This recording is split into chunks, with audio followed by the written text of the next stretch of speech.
Praise the Lord. Welcome to jam Jesus awareness media. இந்த இன்னொரு நிகழ்ச்சியிலுமாய் உங்களை சந்திப்பதில் மிகுந்த மகிழ்ச்சி அடைகிறேன். கர்த்தருடைய சித்தமானால் இன்னொரு வீடியோ செய்யலான்னு நாங்கள் யோசிச்சுக்கிட்டு இருந்தோம். தொடர்ந்து நம்முடைய வீடியோ பார்க்குறவங்களுக்கு ஒரு சிலருக்கு தெரிஞ்சிருக்கலாம். சமீபத்தில் நம்ம ஒரு வீடியோ ரிலீஸ் பண்ணியிருந்தோம். என்னென்னா பிளான் ஆஃப் சால்வேஷன் அப்படின்றத இங்கிலீஷில் பேசி ஒரு சின்ன தெய்வ வார்த்தையை நான் பேசியிருந்தேன். அதை பார்த்துட்டு ஒரு சிலர் இது தமிழில் பேசியிருந்தால் எங்களுக்கு ரொம்ப பயனாக இருக்கும் அப்படின்னு அவங்க விருப்பப்பட்டதுனால தமிழில் பேசவும் புரிந்து கொள்ளுகிறவர்களுக்கு ஒரு பிரயோஜனமாக ஒரு வீடியோ பண்ணலாம் அப்படின்னு முடிவெடுத்து அதே செய்தியை ஆங்கிலத்தில் பேசின அந்த செய்தியை இன்றைக்கி நம்ம தமிழில் நம்ம பார்க்க போகிறோம். அது என்ன செய்தினா, தேவனுடைய ரட்சிப்பின் திட்டம், த பிளான் ஆஃப் சால்வேஷன். அதாவது நாம் இயல்பான வாழ்க்கையில் நம்ம நடைமுறையில் நம்ம பயன்படுத்தாத ஒரு சில வார்த்தைகள் இருக்கிறது. அது கிறிஸ்தவர்களுக்கு மாத்திரம் அறிந்திருக்கக்கூடியதான ஒரு சில வார்த்தைகள் இருக்கிறது. அதாவது நம்ம இயல்பான வாழ்க்கையில் நம்ம அதை பயன்படுத்த மாட்டோம். ரட்சிப்பு, விசுவாசம், கேடகம், இந்த மாதிரி ஒரு சில வார்த்தைகள் இருக்கிறது. இதை நம்ம இயல்பான வாழ்க்கையில் நம்ம பயன்படுத்த மாட்டோம். பாவன்றதெல்லாம் நம்ம பயன்படுத்துகிறோம். ஏன்னா அந்நிய தேவர்களை கும்பிடுகிறவர்கள் கூட பாவம் அப்படின்னா என்னன்றது தெரியும் அவங்களுக்கு. அப்போ இது ரொம்ப காமனான ஒரு வேர்டு. பட் ஆனால் ரட்சிப்பு இல்லாமல் நம்ம கிறிஸ்தவமே இல்லை. அப்போ நம்ம கிறிஸ்தவர்கள் எதை நோக்கி நாம் நாடுகிறோம் என்று சொன்னால் ரட்சிப்பை நாடுகிறோம். அதே போல தான் ரட்சிப்பு ரொம்ப அடிப்படையான சத்தியம் ஒரு கிறிஸ்தவனுக்கு. It's a very basic lesson for every Christian to understand what is salvation, what is the plan of salvation. கர்த்தர் என்ன திட்டம் கொண்டிருக்கிறார், ரட்சிப்பு என்று சொன்னால் என்ன, அதை நான் எப்படி பெற்றுக்கொள்வது என்கிறது அந்த ஒரு கேள்விக்குறியாக இருக்குது. அநேகரும் நம்ம கிறிஸ்தவர்களாக இருந்தாலும் கூட இந்த அடிப்படையான சத்தியத்தை அறிந்து கொள்ளாமல் ஒரு சிலர் வாழுகிறார்கள். இப்போ அப்படியே வாழுகிறவர்களுக்கு இந்த செய்தி போய் சேரட்டும் அப்படின்னு நான் விருப்பப்பட்டு இந்த செய்தியை நாங்கள் இன்றைக்கி பேசிக்கிட்டு இருக்கோம். இப்போ இதுக்கு உண்டானதான அடிப்படையான ஒரு வேத வசனத்தை நம்ம வாசிக்கலாம். அதாவது அப்போஸ்தலர்கள் எழுதினதான புத்தகம் 2வது அதிகாரம் 38வது வசனம். இதுதான் சால்வேஷனுக்கு உண்டான பேசிக் பைபிள் வேர்ஸ். சால்வேஷன் என்னன்றதை பேதுரு முதலாவதான அப்போஸ்தலர் அவர் பிரசங்கிக்கிற போது, இப்போ ரட்சிப்புனா என்னன்றதை ஜனங்களுக்கு அவர் பிரசங்கிக்கிறாரு. என்னன்னு பிரசங்கிக்கிறாருன்னா, இயேசுடைய மரணம், உயிர்த்தெழுதல் எல்லாம் முடிந்ததுக்கு பிறகு பேதுரு பிரசங்கிக்கிறாரு. அவர் என்னன்னு பிரசங்கிக்கிறார் பாருங்கள், இந்த 38வது வசனத்தில். தென் பீட்டர் செட் அன்டு தெம். 3 காரியங்களை பேதுரு இந்த இடத்துல பேசுகிறத நம்ம பார்க்குறோம். 1வது ரிப்பெண்ட், மனம் மாறுங்கள். 2வது and be baptise every one of you in the name of Jesus Christ. 2வது ஞானஸ்தானத்தை குறித்து பேதுரு பேசுகிறத நீங்கள் நம்ம பார்க்குறோம். 3வதாக இன்னொன்று சொல்கிறாரு, for the remission of sins and ye shall receive the gift of the Holy Spirit. நீங்கள் பரிசுத்த ஆவியானவரை பெற்றுக்கொள்ளும்படியாய் நீங்கள் மனம் மாறுங்கள், ஞானஸ்தானத்தை பெறுங்கள், அப்பொழுது நீங்கள் பரிசுத்த ஆவியானவருடைய ஈவுகளை நீங்கள் பெற்றுக்கொள்ள முடியும் அப்படின்றத பேதுரு இங்கே பிரசங்கிக்கிறத நம்ம பார்க்குறோம். அப்போ இதுதான் அடிப்படையான சத்தியமாக இருக்கிறது. அப்போ அப்போஸ்தலர்கள் பிரசங்கித்ததான ஒரு பிரசங்கம் இதுதான் அடிப்படையான ஒரு சத்தியத்தை அவர்கள் இப்படியாக தான் போதித்தார்கள். ஆனால் இன்றைக்கி இருக்கக்கூடிய கிறிஸ்தவம் போதிக்கிற விதமே மாறி இருக்கிறது. நீ இயேசுவின் இடத்துல வா, இயேசு உனக்கு சுகம் தருவார். நீ இயேசுவின் இடத்துல வா, இயேசு உனக்கு பணம் தருவார். நீ கஷ்டத்தில் இருக்கிறியா, கவலையில் இருக்கிறியா, நீ இயேசுவின் இடத்துல வா, நீ இயேசுவின் இடத்துல வான்னு சொல்லி நீங்கள் ஒரு கூட்ட ஜனத்தை மாத்திரம்தான் நீங்கள் சேர்க்க விரும்புகிறீங்களே தவிர அடிப்படையான சத்தியம் தவறுகிறது. அவன் ஏன் இயேசுக்கிட்ட வரணும் அப்படின்றத ஒரு கேள்விக்குறி. Why should he come to Christ? Because only Christ can forgive your sins. கிறிஸ்து மாத்திரமே உங்களுடைய பாவத்திற்கு மன்னிப்பு கொடுக்க முடியும். இந்த உலகத்தில் நீங்கள் எங்கே போனாலும் சரி, நீங்கள் எப்பேற்பட்ட பாவத்தை செய்திருந்தாலும் சரி, உங்களுக்கு உண்டதான நீங்கள் செய்ததான பாவங்களுக்கு மன்னிப்பு உங்களுக்கு வேண்டும் என்று சொன்னால் அது இயேசு கிறிஸ்துவின் இடத்திலிருந்து மாத்திரம்தான் வருமே தவிர இந்த உலகத்திலே ரட்சிப்பு வேறு எங்கே இருந்துமே வராது. ரட்சிப்பு இல்லாமல் பரலோகம் இல்லை. இப்போ அநேகருக்கும் அதுதான் ஆசையாக இருக்குது, பரலோகத்துக்கு போயிடணும்.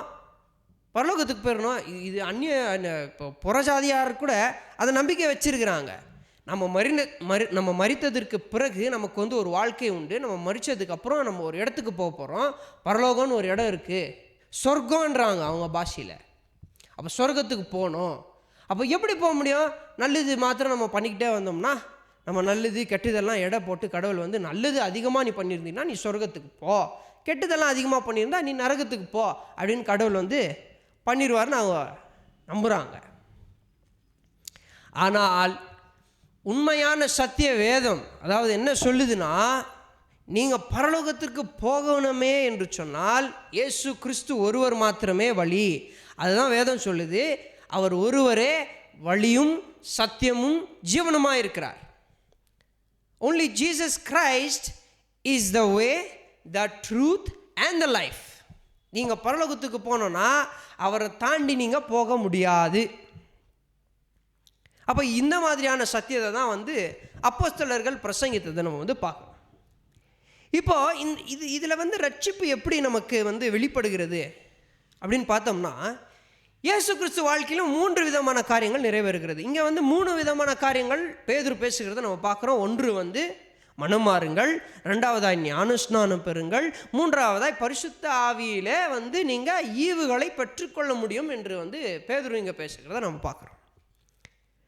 அப்போ இந்த மாதிரியான காரியங்கள் என்னுடைய வாழ்க்கையில் நடக்கணும் பிரதர், என்ன பண்ணிட்டோன்னா எடுத்தவர்கள் வாசிங்க 1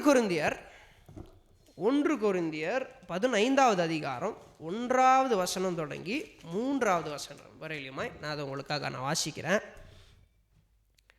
Moreover, brethren, I declare unto you the gospel which I preached unto you, which also ye have received, and wherein ye stand, by which also ye are saved, if ye keep in memory what I preached unto you, unless you have believed in vain. For I delivered unto you first of all that which I also received, how that Christ died for our sins according to the scriptures. முதலாவதாய் என்ன நடக்கிறது? சுவிசேஷத்தை 3 வார்த்தைகளில் இங்கே வந்து பவுல் பேசுகிறத நம்ம பார்க்குறோம்.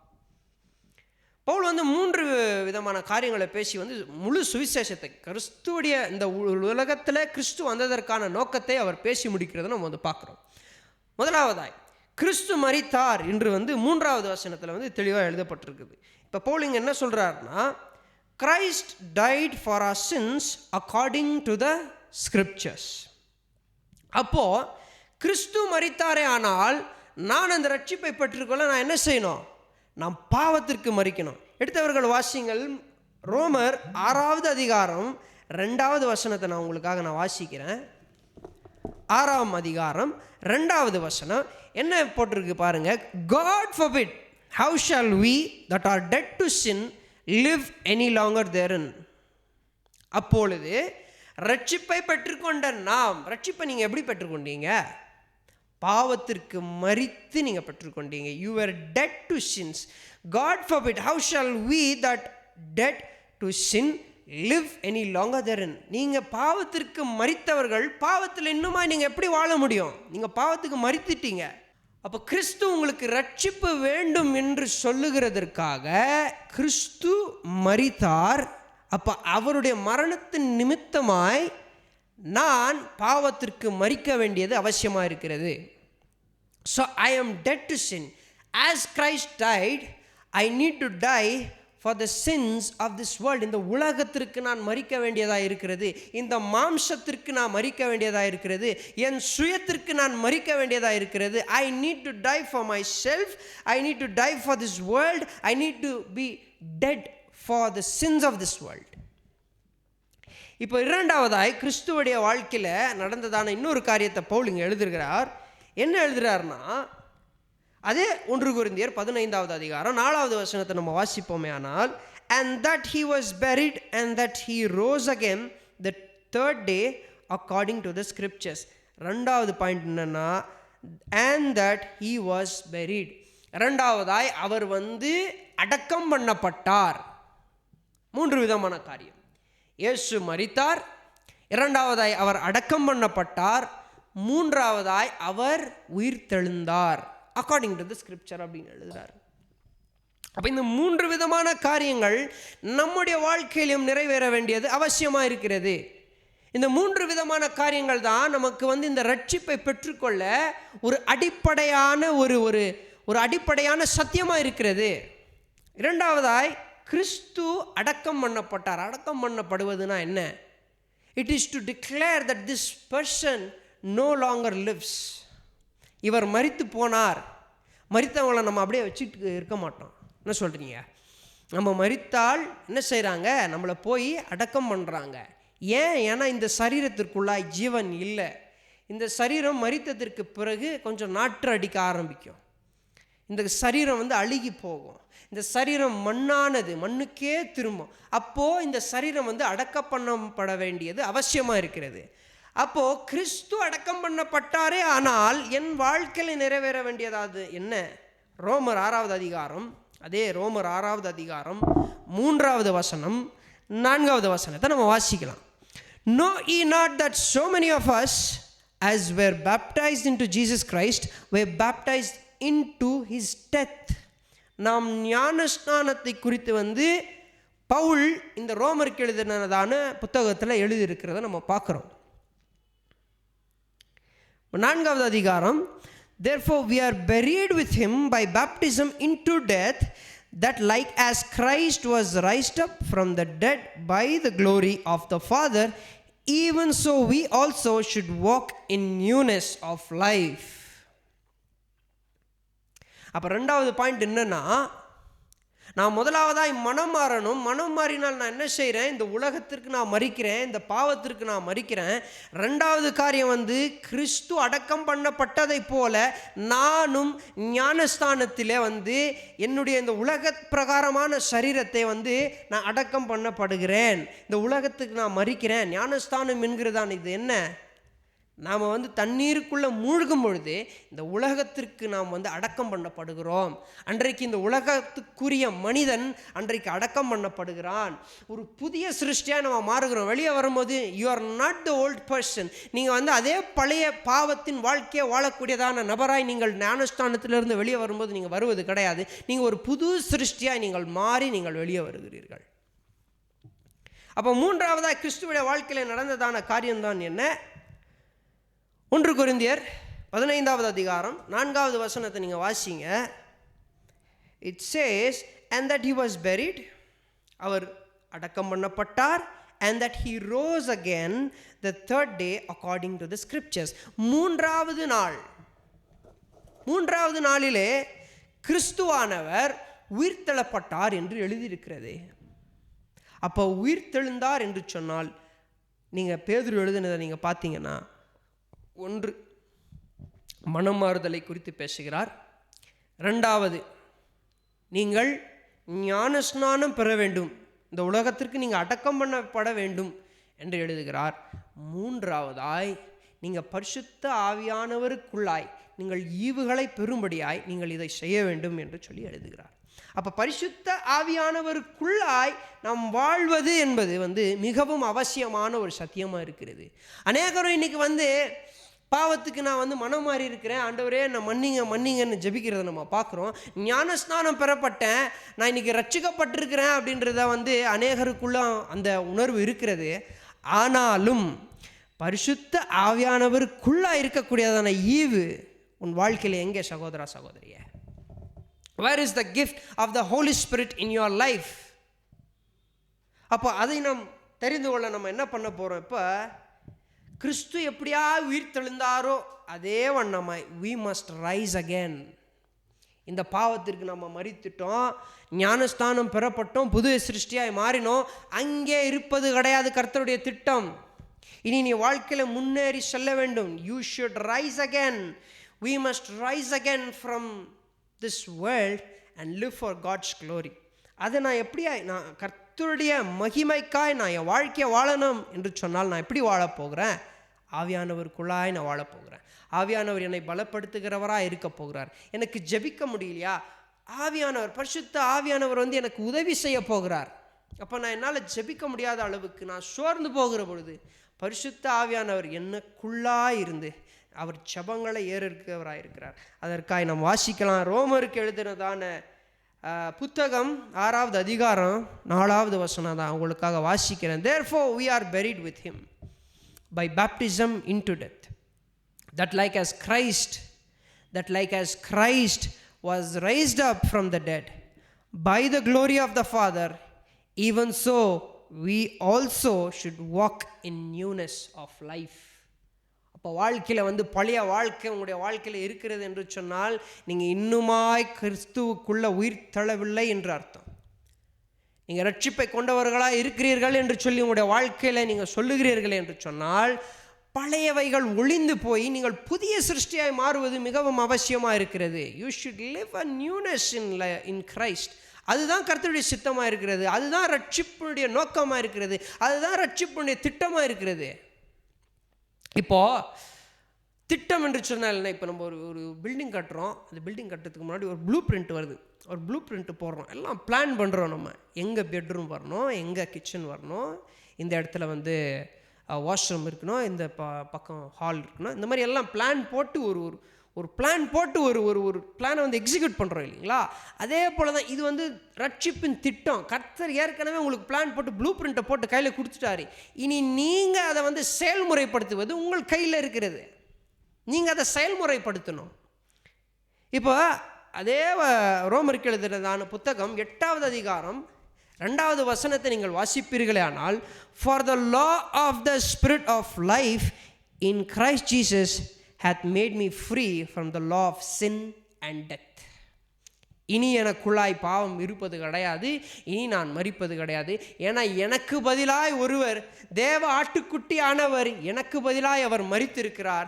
தேவ ஆட்டுக்குட்டி ஆனவர் நான் இருக்க வேண்டிய இடத்துல அவர் அடிக்கப்பட்டார், அவர் அங்கு நொறுக்கப்பட்டார், அவர் மரித்தார், அடக்கம் பண்ணப்பட்டார், அவர் உயிர் தெழுந்தார். இப்போ அவர் மரித்து அடக்கம் பண்ணப்பட்டு உயிர் தெழுந்ததுனால நானும் இந்த பாவத்திற்கு மரித்து ஞான ஸ்நானம் பெறப்பட்டு புதிய சிருஷ்டியாய் மாறி ஆவியானவருக்குள்ளாய் நான் வந்து ஈவுகளை பெறுவதே கர்த்தருடைய ரட்சிப்பின் திட்டமாய் இருக்கிறது. அப்போ இந்த ரட்சிப்பின் திட்டத்தை ஒருவேளை நான் இதை வந்து ஒரு அசட்டையாக எண்ணிருக்கலாம் இந்த நாள் வரையிலுமாய். இனி நான் கர்த்தரே இதுதான் உம்முடைய தெய்வீக திட்டம் என்று சொல்லி நான் இன்றைக்கி நான் இந்த செய்தியை கேட்டதுக்கு பின்பதாய் நான் உணர்கிறேன் என்று சொல்லி உணர்கிற ஒவ்வொருவரும் நான் உங்களை உற்சாகப்படுத்துகிறேன். இப்பொழுதே இயேசுவுக்காக உங்களுடைய வாழ்க்கையை நீங்கள் ஒப்பு கொடுப்பீர்களா? நீங்கள் பார்த்து கொண்டு இருக்கிறதான இந்த வேளையிலேயே கர்த்தர் எதிர்பார்க்குறது செயல்முறையில் இல்லை சகோதரனே சகோதரியே. It's not only in your fleshly actions that you have to show that you love God so much. ஐயோ ஆண்டவரே, எனக்காக அடிக்கப்பட்டீர், எனக்காக நொறுக்கப்பட்டீர். எதற்காக அடிக்கப்பட்டார்? நீ பரிசுத்தமாய் வாழும்படியாய். எதற்காய் நொறுக்கப்பட்டார்? நீ இந்த பாவத்தில் வாழாமல் அவருக்காய் பரிசுத்தமாய் வாழும்படியாய் அவர் அடிக்கப்பட்டார். அதை உணர்ந்தவர்களாய் இன்றைக்கே உங்களுடைய வாழ்க்கையை நீங்கள் இயேசுவுக்கு ஒப்பு கொடுப்பீர்களா? இதோ அவர் சொல்லுகிறார், இதோ வாசல் அண்டையிலே நின்று நான் கதவை தட்டுகிறேன். எவன் ஒருவன் என்னுடைய குரலை கேட்டு கதவை திறப்பானே ஆகில் நான் அவனோடு கூட உட்கார்ந்து நான் அவனோடு கூட விருந்து பகிர்ந்து கொள்ள நான் ஆசைப்படுகிறேன்றாரு. He want to feast with you today. If you are ready, just give your life unto him. All that you have, all that he wants is your life to be sinless. All that he wants is for you to live a life according to his. நீங்கள் கிறிஸ்து வாழ்ந்ததைப் போல வாழும்படியாய் அவர் விரும்புகிறார். அப்போ கிறிஸ்துவுடைய நோக்கம் என்ன? நீ ரட்சிப்பை பெற்றுக்கொள்வது. நான் சொல்லுகிறேன், ரட்சிப்பு இல்லாமல் ஒருவனும் பரலோகத்திற்கு வர முடியாது. பரலோகம் மாத்திரமே உங்களுடைய நோக்கமே. ஆனால் ரட்சிப்பு இல்லாமல் அப்போ ஒரு சிலர் கேட்கலாம், இயேசு கிறிஸ்து சிலுவையில் தொங்கின பொழுது பக்கத்தில் இருந்த கல்லன் என்ன மனம் மாறினானா, ஞானஸ்நானம் பெறப்பட்டானா, பரதேசிக்கு போகலையா? பரதேசிக்கு போகிறது வந்து இப்போ அந்த ஆர்கியூமெண்டெல்லாம் அது வேற கதை. அது இட்ஸ் எ டிபேட்டபிள் ஒன். இப்போ அது முக்கியம் கிடையாது.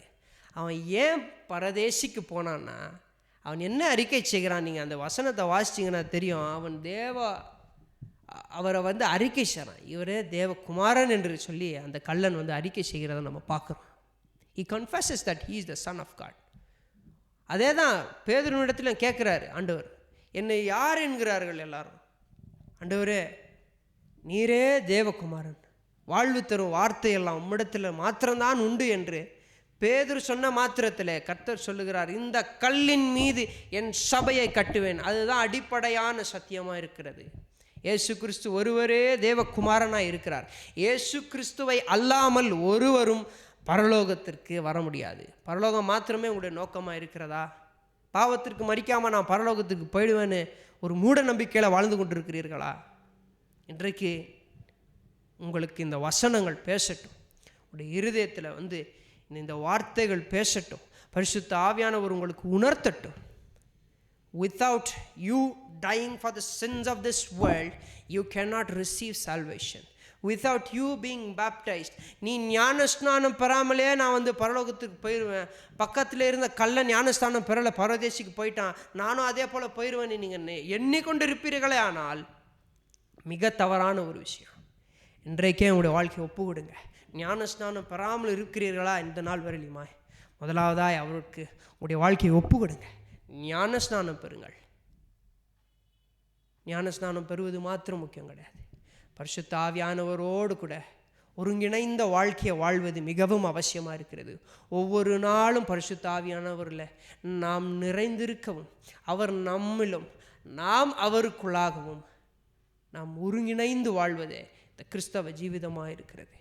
அப்போ கிறிஸ்தவ ஜீவிதத்தில் இந்த ரட்சிப்பை பெற்றுக்கொண்டு அவருடைய திட்டத்துக்குள்ளாய் நான் வர வேண்டும் என்று சொன்னால், this is the pattern for it, this is the plan of salvation. இதுதான் கர்த்தருடைய நோக்கமாக இருக்கிறது. நீ பரலோகத்திற்கு செல்வது இப்படி இந்த வழியில தான் நீ போக முடியுமே தவிர நீ ஒரு புதிய வழியை நீ உருவாக்க முடியாது. ஏன்னால் தேவனுடைய கர்த்தருடைய திட்டம் இதுவாக இருக்கிறது. இந்த திட்டத்திற்குள்ளாய் நீங்கள் வர வேண்டும் என்று சொன்னால் கடினமானது ஒன்றுமே இல்லை. நீங்கள் இன்றைக்கே உங்களுடைய வாழ்க்கையை ஒப்பு கொடுங்க. கர்த்தர் உங்களை பொறுப்பெடுத்துக் கொள்ளட்டும். கர்த்தர் உங்களை வழி நடத்துவார்.